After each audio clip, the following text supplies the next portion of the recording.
अस्सलाम वालेकुम, कैसे हैं आप सब लोग।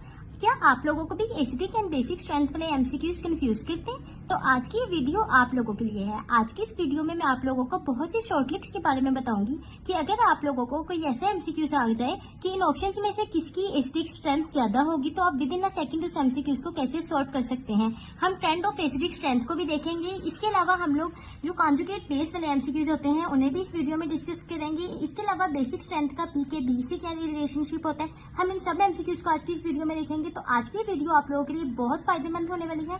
आपने वीडियो को एंड तक लाजमी देखना है। चलिए स्टार्ट करते हैं।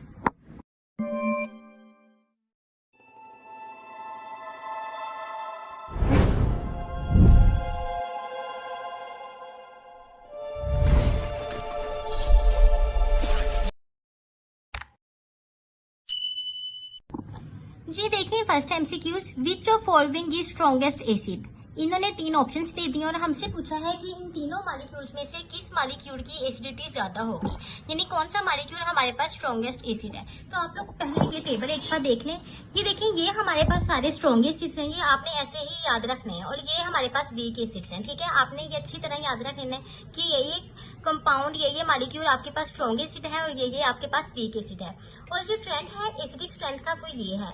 अब ये कैसे है, जो HClO4 होता है ये हमारे पास सबसे ज्यादा एसिडिक स्ट्रेंथ रखता होता है। इसकी रीजन पता क्या होती है, इसके पास ना HClO4 के पास, जो कि हमारे पास पैराक्लोरिक एसिड है, इसके पास हायर एबिलिटी होती है कि अपने प्रोटॉन्स को डोनेट कर सकता है। और जिसके पास ज्यादा एबिलिटी होगी कि वो अपने प्रोटॉन्स को डोनेट कर सकते हैं, जाहिर सी बात है उसकी एसिडिक स्ट्रेंथ जो होगी वो ज्यादा हो जाएगी। इसलिए इसकी एसिडिक स्ट्रेंथ जो होती है वो सबसे ज्यादा होती है।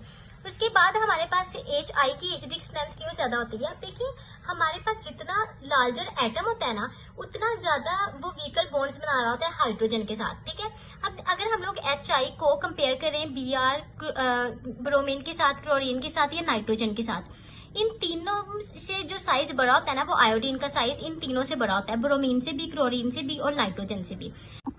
अब देखें, जो HI है ये ना, इनके दरमियान वीकर बॉन्ड है। अब जब वीकर बॉन्ड है ना, ये अपने प्रोटॉन्स को इजीली डोनेट कर देगा क्योंकि इनका बॉन्ड इतना स्ट्रॉन्ग नहीं है। लेकिन अगर अब हम लोग अपने बाकी एग्जांपल्स देखें जिसमें हाइड्रोजन बॉन्ड होता है एक स्मॉल एटम्स के साथ। ठीक है, अब हाइड्रोजन जब एक स्मॉल एटम के साथ अपना बॉन्ड बना रहा है तो वो जो बॉन्ड बनाएगा ना वो स्ट्रॉन्गर बॉन्ड बनाएगा।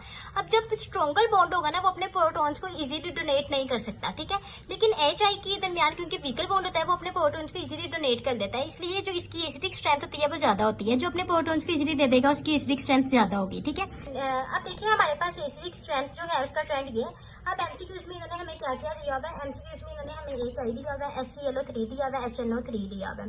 तो अब आप देख सकते हैं कि ट्रेंड में मैंने बताया हुआ है कि किसकी एसिडिक स्ट्रेंथ ज्यादा होगी। अगर HClO4 ऑप्शन में होता तो वो हमारे पास आंसर होता, लेकिन वो हमारे पास ऑप्शन नहीं है, हमारे पास HI है। तो वो हमारे पास इन तीनों के में जो सबसे ज्यादा एसिडिक होगा वो कौन सा होगा, HI। गोट इट, जो अल्फा ऑप्शन है।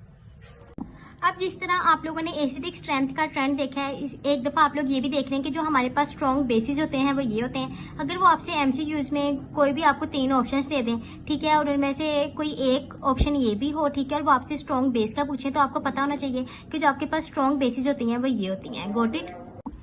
नेक्स्ट एमसीक्यूज पर जाने से पहले एक दफा देख लीजिए, अगर अभी तक आपने मेरी वीडियो को लाइक और मेरे चैनल को सब्सक्राइब नहीं किया तो प्लीज वीडियो को लाइक कर मेरे चैनल को सब्सक्राइब कर दीजिए। Next MCQs, which of following is the strongest base. इस एमसीक्यूज में उन्होंने हमें 4 ऑप्शंस दिए हैं और हमसे पूछा है कि कौन सी स्ट्रॉन्गेस्ट बेस है, और इन्होंने हमें साथ ही पी के बी की वैल्यूज भी बता दी हैं। बेसिक स्ट्रेंथ का Kb के साथ डायरेक्ट और pKb के साथ इनवर्स रिलेशन होता है। तो अब आपने इन 4 ऑप्शंस में से देखना है कि किसकी जो pKb वैल्यू है वो कम है। जिसकी pKb वैल्यू कम होगी उसकी बेसिक स्ट्रेंथ ज्यादा होगी। तो pKb इन सब में से सबसे कम किसकी है, वो इसकी है। ठीक है, तो जो हमारे पास सही ऑप्शन होगा वो डेल्टा होगा जी, जो कि हमारे पास स्ट्रॉन्गेस्ट बेस है इन 4 ऑप्शंस में से। Got it. Next MCQs, which of following is the strongest conjugate base. तो आप लोगों ने ये 4 ट्रिक्स हमेशा याद रखनी है। Weak acid produce strong conjugate base, strong acid produce weak conjugate base, third one is weak base produce strong conjugate acid, fourth one strong base produce weak conjugate acid. ठीक है, तो अब आप लोगों से क्वेश्चन में उन्होंने स्ट्रॉन्गेस्ट कॉन्जुगेट बेस का पूछा हुआ है, तो ये आप देखें कि week acid produce strong conjugate base. तब आपने इन चारों में से देखना है कि इन चारों ऑप्शंस में से जो आपके पास वीक एसिड होगी ना वो प्रोड्यूस करेगा स्ट्रॉन्ग कंजुगेट बेस को। तो इन चारों में से आपके पास वीक एसिड कौन सा है, तो वो आपके पास डेल्टा है, क्योंकि जो सबसे वीक एसिड होती है वो आपके पास इन चारों में वो ये है। ठीक है, इसके अलावा अगर आप कंजुगेट बेस का ऑर्डर देखना चाहते हैं इन ऑप्शंस में तो वो ये है। ठीक है, तो अब इसका जो सही आंसर होगा वो डेल्टा होगा। Got it. इसके अलावा अब आप लोग एक दफा एसिडिक स्ट्रेंथ का ऑर्डर भी देखते हैं। जो मिनरल एसिड होती हैं इनकी एसिडिक स्ट्रेंथ सबसे ज्यादा होती है, क्योंकि ये हमारे पास फुली आयोनाइज्ड होते हैं। इसकी निस्बत जो कि हमारे पास ऑर्गेनिक एसिड्स होते हैं ये हमारे पास पार्शियली आयोनाइज्ड होते हैं। ठीक है, ये आपने ऑर्डर एक दफा एसिडिक स्ट्रेंथ का देख लेना है कि अगर आपको किसी भी एमसीक्यूज में आ जाए कि किसकी एसिडिक स्ट्रेंथ ज्यादा होती है तो आपको ये ऑर्डर आना चाहिए। उम्मीद है आज की इस वीडियो में मैंने आप लोगों को जितनी बातें बताई हैं आप लोगों को समझ आ गई होगी। अगर किसी पॉइंट की नहीं समझ आई तो आप मुझसे कमेंट करके पूछ सकते हैं। वीडियो अच्छी लगी है तो वीडियो को लाइक करके मेरे चैनल को सब्सक्राइब कर दें। Thank you so much.